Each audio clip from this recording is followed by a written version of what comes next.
Hello friends, welcome to my YouTube channel. আমি আজকে আপনাদের রান্না করে দেখাবো সাজনা দিয়ে সর্ষের জাল। রেসিপিটি শুরু করার আগে ছোট্ট একটা রিকোয়েস্ট, যারা যারা আমার চ্যানেলটাকে এখনও সাবস্ক্রাইব করেননি তারা সাবস্ক্রাইব করে পাশে থাকা বেল আইকনটি ক্লিক করে দেবেন। তাহলে চলুন রেসিপিটি শুরু করি। এখানে আমি সাজনা দেখুন কেটে খোসা ছাড়িয়ে টুকরো করে কেটে নিয়েছি। এখানে দেখুন আমি সর্ষে আগে থেকে ভিজিয়ে রেখে দিয়েছিলাম। এখন এগুলো আমি বেটে নেব। উনুনে কড়াই বসিয়ে দিয়েছি, তেলও দিয়ে দিয়েছি। তেল গরম হয়ে গেছে।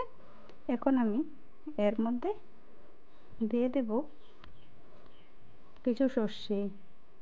আমি ফোড়নটা সর্ষে দিয়ে দেব। এখানে দেখুন আমি সাজনাটি তুলে দিলাম। এখন সাজনাটিকে একটু নেড়ে চেড়ে নিচ্ছি। একটা কথা লক্ষ্য রাখতে হবে, আপনারা যখনই এই রান্নাটা করবেন সাজনাটি কিন্তু ভালো করে ভেজে নিতে হবে। এর মধ্যে আমি পরিমাণ মতো লবণ আর হলুদ দিয়ে দিলাম। এখন একটু ভালো করে ভেজে নেব।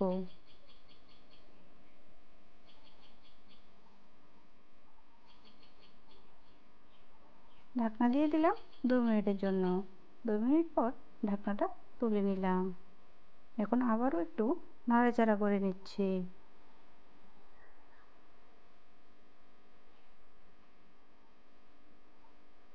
বন্ধুরা, আপনারা এই রান্নাটা প্রথম থেকে শেষ পর্যন্ত দেখুন, তাহলে বুঝবেন কতটা সহজ এই রেসিপি।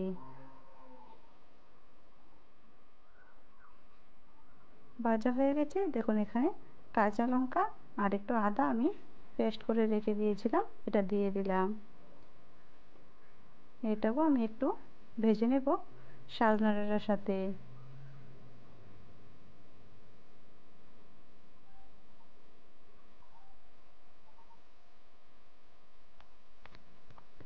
আবারও ঢাকনা দিয়ে দেব 2 মিনিটের জন্য।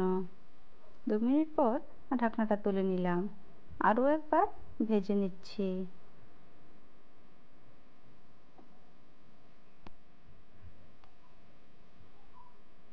এরকম করে কিন্তু ভাজা করে নিতে হবে।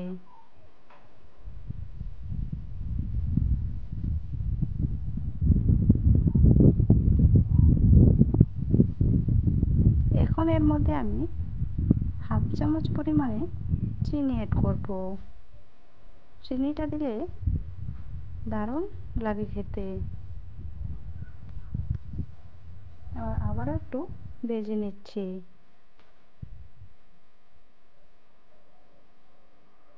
এখন আমি যে শস্যটা বেটেছিলাম সেটা একটু গুলে নেব।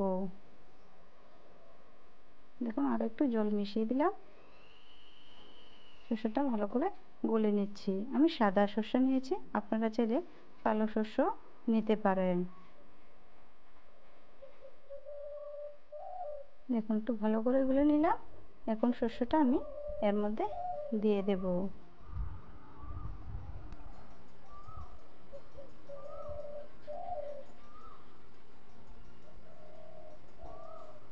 আমি আরও একটু জল দিয়ে দিচ্ছি।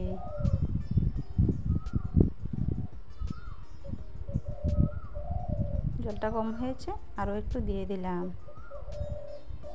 এখন ফুটে ওঠার জন্য অপেক্ষা করতে হবে।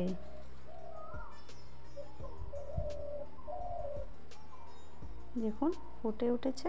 এখন একটু নাড়াচাড়া করে দিচ্ছি।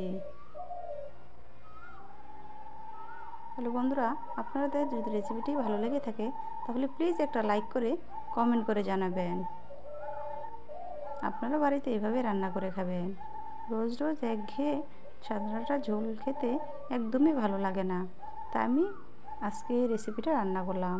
আমি যে চামচটা দেখালাম এই চামচটা দিয়ে আমি 1 চামচ সর্ষের তেল অ্যাড করব। দেখুন কীভাবে ঘুরিয়ে দিয়েছি। সর্ষের তেলটা দিলে খেতে কিন্তু অসাধারণ লাগে। এভাবে একটু নাড়াচাড়া করে নিলাম। আমার রান্না কিন্তু কমপ্লিট হয়ে গেছে।